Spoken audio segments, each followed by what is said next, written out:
ఓం వాగర్ధావివ సంపృక్తో వాగర్ధ ప్రతిపత్తయే జగతః పితరో వందే పార్వతీ పరమేశ్వరౌ. ప్రేక్షక మహాశయులకు నమస్కారం.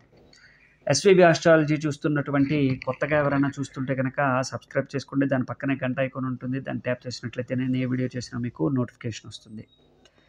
ముఖ్యంగా ఇది ఇంతకు ముందు నేను గత జన్మ రహస్యాల గురించి, గత జన్మని ఏ విధంగా మనం తెలుసుకోవచ్చు, అసలు ఎలా పుట్టామో తెలుసుకోవచ్చు, ఎక్కడ పుట్టామో, ఏ విధమైనటువంటి జన్మ కలిగి ఉంటుంది, వాటిని ఏ విధంగా గుర్తించవచ్చు అనేటువంటి విధానాన్ని మనకి శాస్త్రోక్తంగా ఋషులు చెప్పినటువంటి విధానాన్ని చెప్పడం జరిగింది. కానీ దాన్ని చాలామంది ఆదరించారు, కొంతమంది మాత్రం బ్యాడ్ కామెంట్స్ పెట్టారు.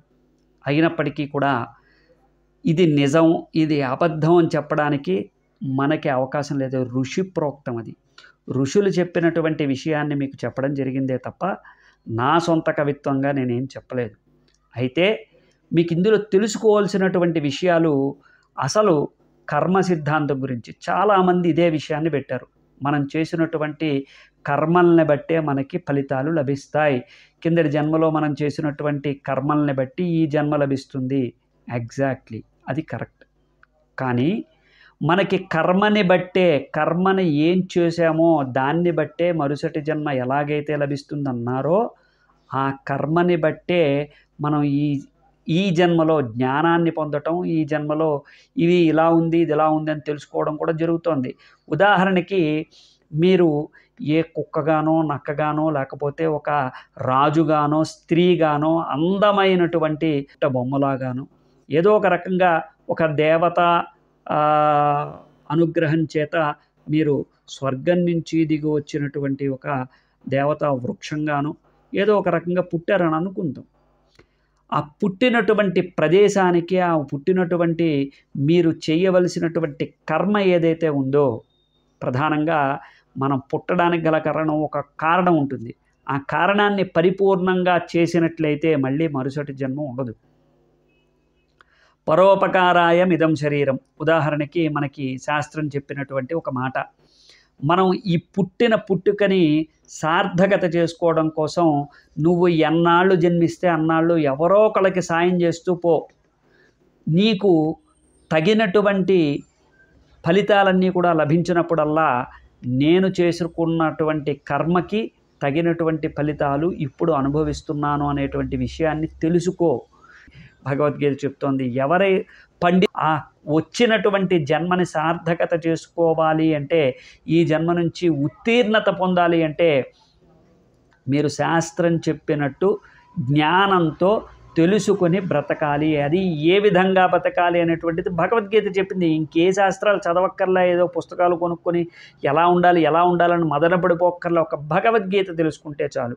అలా కర్మ సిద్ధాంతాన్ని బట్టి, మన కర్మల్ని బట్టి మనకి లభించేటువంటిది జన్మ. ఈ జన్మని మనం ఏ విధంగా అనుభవిస్తున్నాం, మన కోసమే అనుభవించాలా? మన పుత్రులు, పౌత్రులు అందరూ సంపాదించి తినేసి వాళ్ళు మాత్రమే బతకాలి అని అనుకోవటం పాపం. అందరూ బతకాలి, అందరూ సమానంగా ఉండాలి, అందరికీ ఉపయోగపడాలి. ప్రకృతిలో ఉండేటువంటి పంచభూతాలు కూడా అందరికీ ఏ విధంగా సమానంగా లభిస్తూ ఉన్నాయో అదేవిధంగా మనం సంపాదించేటువంటి ప్రతి రూపాయి కూడా అందరికీ ఉపయోగపడాలి అనేటువంటి ఉద్దేశంతో ఉండాలి.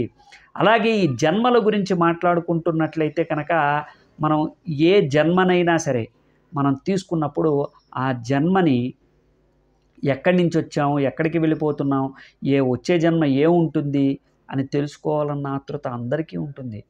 మనం తీసుకున్నటువంటి నిర్ణయాలు, మీరు డాక్టర్ అవుతారా, లాయర్ అవుతారా, పోలీస్ అవుతారా, లేకపోతే ఒక ఇంజనీర్ అవుతారా, ఏ విధంగా తీసుకున్నా కానీ నలుగురికి ఉపయోగపడేదై ఉండాలి. మీ గురించి మీరు బతకడం కోసం కాదు. ఎంత సంపాదిస్తున్నాం, సాఫ్ట్వేర్ ఇంజనీర్ అయ్యామా, లక్షలు సంపాదించామా, ఇల్లు కట్టుకున్నామా, భార్యని పిల్లల్ని సంపాదించామా, ఇవన్నీ కాదు. ఇవన్నీ చూడమని చెప్పలేదు. సంసార జీవితం అనుభవించండి, కానీ సంసారంలో ఉంటూ ఇతరులకి ఉపయోగపడండి.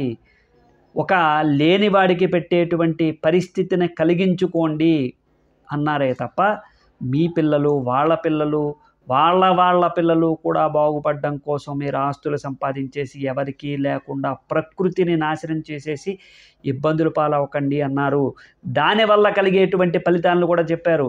ఒకవేళ ఎవరికీ లేకుండా నువ్వు ఒక్కడవే దాచుకుని తింటే లోభత్వం వల్ల నీవు వచ్చే జన్మలో అదే ప్రదేశంలో చిన్నపాటి భూమిని తొలిచేటువంటి పురుగై పుడతావు. ల్యాండ్స్ దాచుకుంటే ఆ విధంగా పుడతావు. ఒకవేళ డబ్బులు దాచుకుంటే చెదపురుగై పుడతావు. అలాగే ఒకవేళ బంగారం దాచుకున్నట్లయితే వానపామై పుడతావు. అదేవిధంగా ఏది దాచుకొని మీరు ఇతరులకి పెట్టకుండా లోభత్వంతో ఎప్పుడూ కూడా పాకులాడుతూ నా పిల్లలు, నా మనవలు, నా భార్య, నాది నాది నాది అంటూ స్వార్థంతో బ్రతుకుతూ ఉంటారో దానివల్ల మీరు ఎప్పుడూ కూడా మరుసటి జన్మలో చాలా హీనమైనటువంటి జన్మలు పొందుతారు. అదే మీరు మంచి పనులు చేసుకున్నట్లయితే ధార్మికమైనటువంటివి పూజలు, పునస్కారాలు, యజ్ఞాలు, యాగాదులు ఇవి కాదు. మీరు చేసేటువంటి దానం పుణ్యం కొద్దీ పురుషుడు, దానం కొద్దీ బిడ్డలు అన్నారు. మీరు చేసుకున్నటువంటి దానాన్ని బట్టే మీ సంతానం కూడా ఏర్పడుతుంది. మీరు ప్రతి వాళ్ళు కూడా గాంధీజీని లేకపోతే నేతాజీని కనక్కర్లేదు. కానీ మీరు సమాజానికి ఉపయోగపడేటువంటి ఒక సద్గుణాలు కలిగినటువంటి ఒక కుమారున్నో కుమార్తెనో కన్నట్లయితే దానికి దాన ధర్మాలు ప్రధానమైనటువంటి పాత్ర పోషిస్తాయి. మీరు చేసేటువంటి దానాలు మీ దగ్గర ఇది నాకు కావాలి, ఇది నాది అని అనుకోకుండా ప్రతి దాన్ని కూడా అయ్యో ఇది ఎదుటి వాళ్ళకు కూడా ఉపయోగపడుతుంది, నేను ఉపయోగించుకోవట్లేదు కదా, ఒకవేళ నాకు ఉపయోగపడినా కొన్నాళ్ళు అతనికి ఉపయోగపడుతుంది కదా, నేను కొనుక్కునే స్థాయిలో ఉన్నాను, ఇతరులకి దానం చెయ్యాలి కదా, ఈ విధమైనటువంటి స్థానాన్ని మనం కల్పించుకున్నట్లయితే సమాజంలో ఎప్పుడూ కూడా లేనివాడికి పెట్టడంలో ఉన్నటువంటి ఆనందం వేరే దాంట్లో ఉండదు. కాబట్టి అలా ఎవరికైనా దాన ధర్మాలు చేసి మీరు సమాజంలో గుర్తింపు పొందడంతో పాటు మీ జన్మ కూడా సార్థకత అవుతుంది. ఎవరికైనా ఉపకారం చేయడం వల్ల మీ జన్మ సార్థకత అవుతుంది. మీ పిల్లలు కూడా అంతే ధార్మికంగా, అంతే పటుత్వంతో ఒక దేవకీ నందనులకి ఎందుకు పుట్టాడు శ్రీకృష్ణుడు అంటే వాళ్ళు చేసుకున్నటువంటి పూర్వజన్మ సుకృతాలను బట్టి. కృష్ణుడు పుట్టేంతటి గొప్పవాళ్ళం కాకపోవచ్చు, గాంధీజీ పుట్టేంత గొప్పవాళ్ళం కాకపోవచ్చు, ఓ నేతాజీ సుభాష్ చంద్రబోస్ని పుట్టించేంత గొప్పవాళ్ళం కాకపోవచ్చు, కానీ సమాజానికి ఉపయోగపడేటువంటి ఒక చిన్న ఉద్దేశంతో మీరు మంచిని మీరు పెంపొందించండి. మిమ్మల్ని చూసి మీ పిల్లలు కూడా నేర్చుకుంటారు.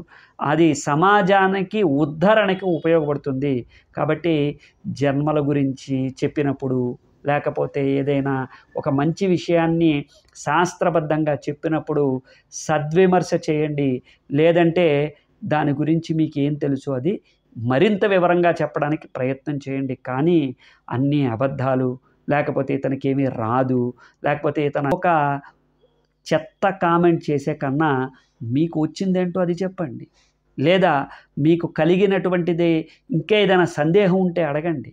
దాన్ని నేను నిదర్శనంగా చూపించగలుగుతాను. అలాగే మీకు కావలసినటువంటి సమాచారాన్ని మరింత లోతుగా చెప్పగలుగుతాను. ఎంతోమందికి ఉపయోగపడేటువంటి వీడియోలు చేయాలి, అవేర్నెస్ తీసుకురావాలనేటువంటి ఉద్దేశంతో ఈ ఛానల్ పెట్టడం తప్ప ఎవరి చేతో తిట్టించుకోవడానికో లేకపోతే సరదాకో లేకపోతే అందరూ చూస్తారు వ్యూస్ కోసమనో నేను ఈ ఛానల్ పెట్టలేదు. మీరు కావాలంటే మిగిలిన వీడియోస్ కూడా చూసుకోవచ్చు. అయితే ఏది కూడా అసంబద్ధంగా అసలు ఆధారాలు లేకుండా ఏది చెప్పను. దానికి సంబంధించినటువంటివన్నీ ఆధారాలు ఉంటేనే నేను ఏదైనా చెప్తాను. కాబట్టి మీకు పూర్వజన్మ గురించి లేదా వచ్చే జన్మ గురించి ఇంకేదైనా సందేహాలు ఉంటే నాతో పంచుకోండి. శుభం భూయాత్. జై శ్రీరామ్.